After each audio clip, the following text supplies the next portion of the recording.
Moin zusammen, heute wieder bei der KPS und ich freue mich auf Video Nummer 2 zum Thema Google Growth Initiative bei der KPS. Also hören wir uns mal an, was es heute so zu bereden gibt.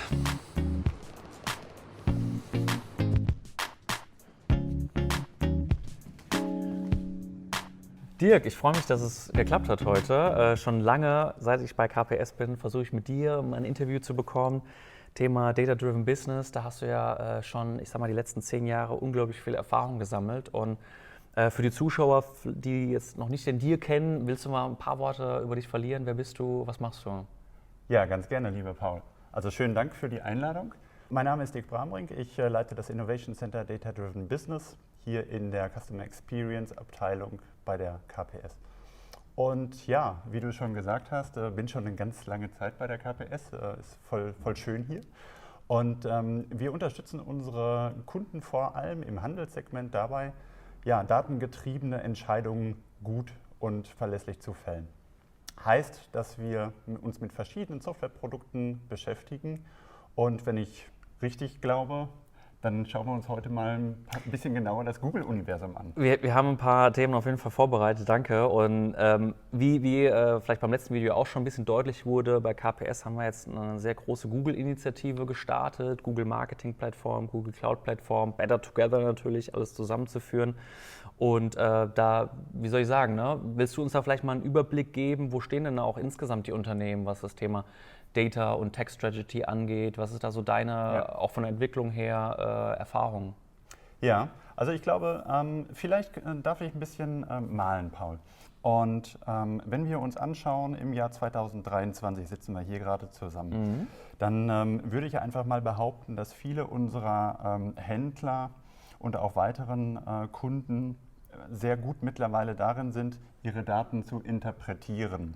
Das setzt natürlich voraus, dass sie eine gewisse Infrastruktur haben und in der Lage sind, Reports auf Basis von KPI-Definitionen zu bauen, Dashboards zu bauen und ja, ihr Business zu verstehen. Aber wenn wir sozusagen in die Zukunft blicken und uns darüber unterhalten, wenn nicht nur einfache Forecast-Modelle aufgestellt werden, sondern in Richtung Predictive Analytics, wir uns ja erste Konzepte anschauen, dann glaube ich, wird uns da in den nächsten Jahren noch einiges bevorstehen. Aber ich glaube, da ist noch, wie man so schön sagt, Room for Improvement. Sehr viel Potenzial auf jeden Fall. Und jetzt auch mal ganz konkret, so aus den letzten 10 Jahren, du hast ja sehr, sehr viele Unternehmen schon begleitet. Wo liegt denn da die Herausforderung, die Data Challenge? Also ich glaube, das kann man ganz gut mit ein paar Kästchen.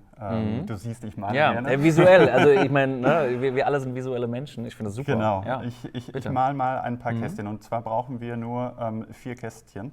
Wir starten mal mit dem Thema, weshalb die meisten Kunden zu uns zur KPS kommen. Das ist die Technologie. Ja.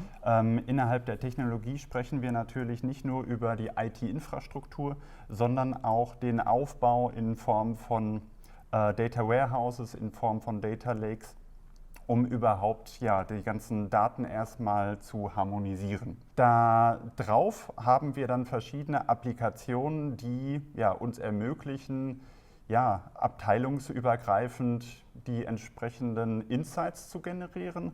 Und eben habe ich es angedeutet auf dem Zeitstrahlbild. On top of the pyramid sozusagen sitzt jetzt möglicherweise etwas wie Artificial Intelligence und Machine Learning, worüber wir dann viel mehr Möglichkeiten haben, in die Zukunft zu schauen. Das ist aber halt nur eine Säule. Und es ist schon wichtig, mal zu schauen, welche anderen Möglichkeiten haben wir, beziehungsweise wo müssen wir Wert drauf legen. Und da sollten wir uns die zweite Säule anschauen, das ist People. Natürlich braucht es die richtigen Menschen, die richtigen Mitarbeiter, die befähigt sind, nicht nur Analysen zu fahren, sondern auch den Geschäftswert daraus zu ermitteln. Und die Befähigung der Mitarbeiter, den Zugang zu den richtigen Daten, das ist ganz wichtig und das führt uns eigentlich schon ins dritte Feld. Dort sprechen wir über die Kultur. Und ich glaube, da geht es vielen Unternehmen so, dass sie vielleicht Themen wie Reports, Dashboards sozusagen an, ich sage jetzt mal, Fachexperten ausgesiedelt haben. dann aber merken, hey, das dauert alles zu lange, ich möchte nicht so lange darauf warten, wenn ich mal einen Änderungswunsch habe, dann zeigt die Erfahrung so ein bisschen, die Unternehmen befähigen die Mitarbeiter mehr zum Self-Service, dass die das jeder reinholen. selber in der Lage ist, mit entsprechenden Frontends zu arbeiten und die Daten zu analysieren.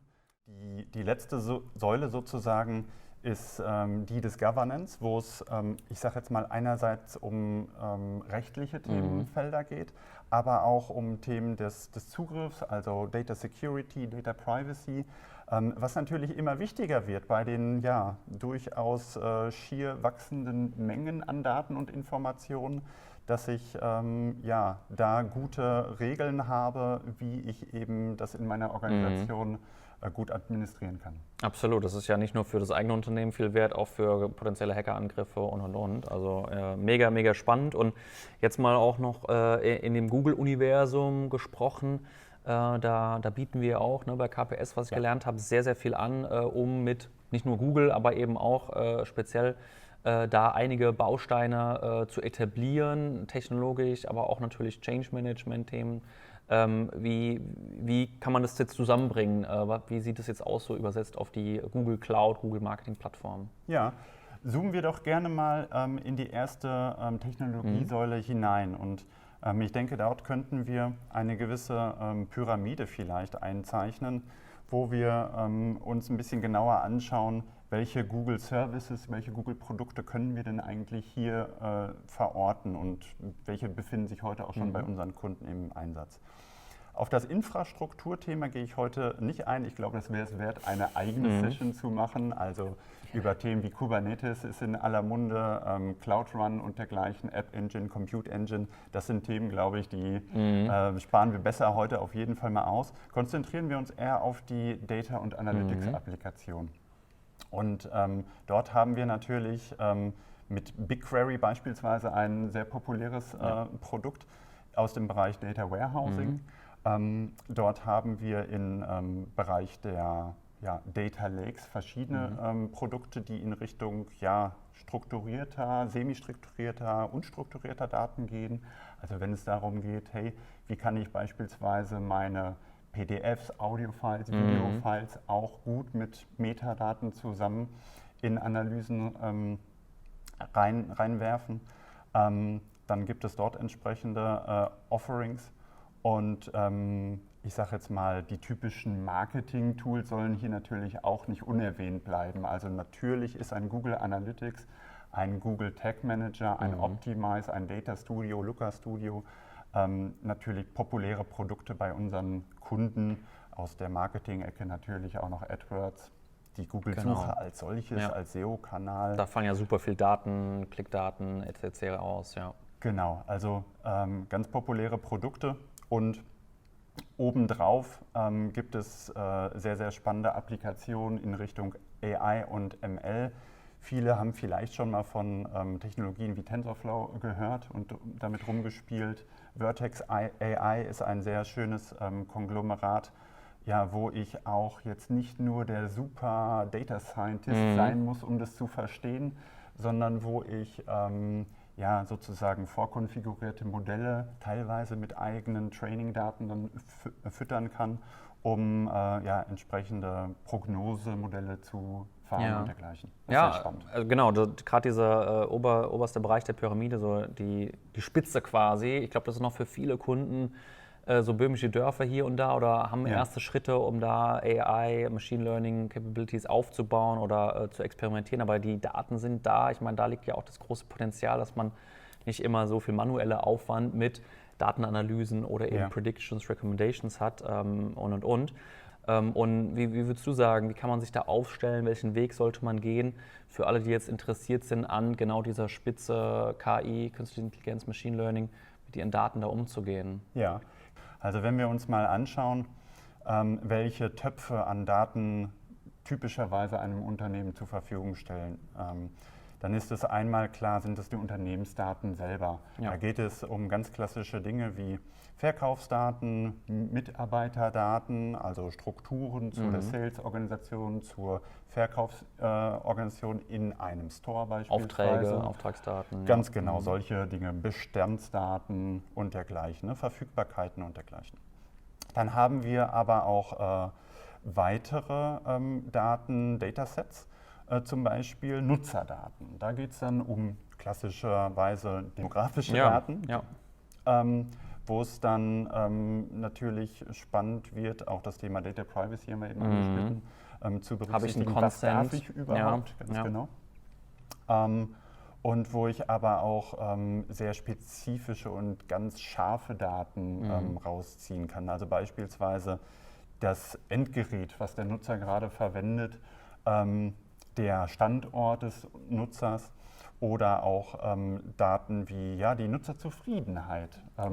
Absolut. Die auch separat erhoben werden kann, entweder explizit oder auch indirekt, indem man beispielsweise Google Reviews sich mal genauer anschaut. Also ein sehr wertvoller zweiter Datentopf.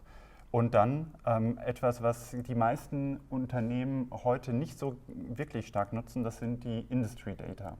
Da geht es also zum Beispiel um Wettbewerbsdata. Wenn wir darüber sprechen, beispielsweise eine neue Pricing-Struktur bei einem Kunden aufzubauen und uns dann natürlich erstmal bewusst werden müssen, hey, wo liegen wir denn gerade? Sind wir im Mittelfeld des Preisniveaus? Sind wir zu teuer? Sind wir zu günstig? Da erstmal zu wissen, wo stehe ich.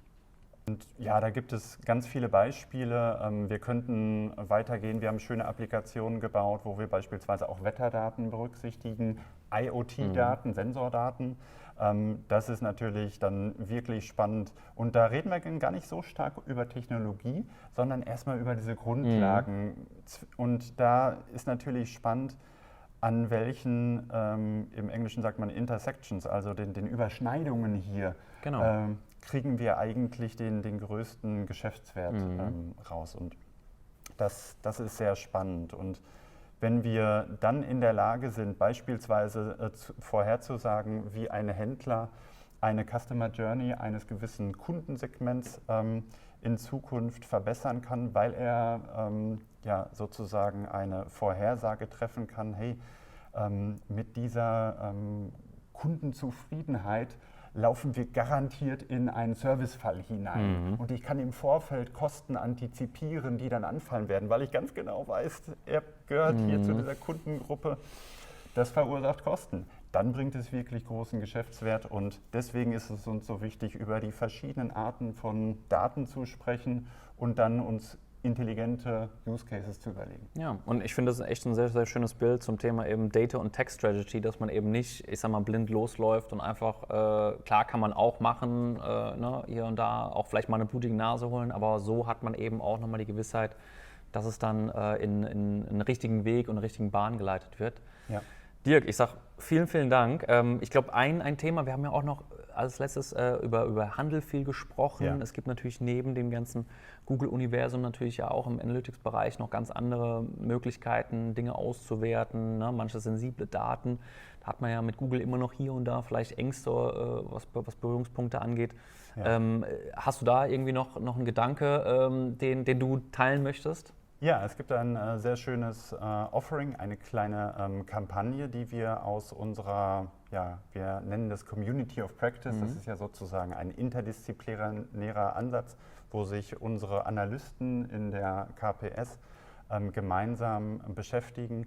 Dort entwickeln wir gerade eine Kampagne, die sich nennt Smart Retail Analytics und dort finden sich natürlich viele der heute besprochenen Themen wieder und werden da vertieft und mit entsprechenden Offerings verknüpft. Also auf jeden Fall wert, das mal zu verfolgen und seien Sie gespannt. Reinschauen lohnt sich. Ich verlinke dich auf jeden Fall LinkedIn-mäßig, falls ihr da mal den Dirk ansprechen wollt, KPS ansprechen wollt. Wir freuen uns und ich freue mich auf jeden Fall auch schon aufs nächste Video, denn ich sag mal, das ist ja auch eine Serie von weiteren aus der Google-Initiative heraus und beim nächsten Mal dann ganz spannend, wie oder welche Berücksichtigung muss man denn bei First-Party Data Collection machen? Da freue ich mich auch schon drauf, also bleibt gespannt und bis zum nächsten Mal.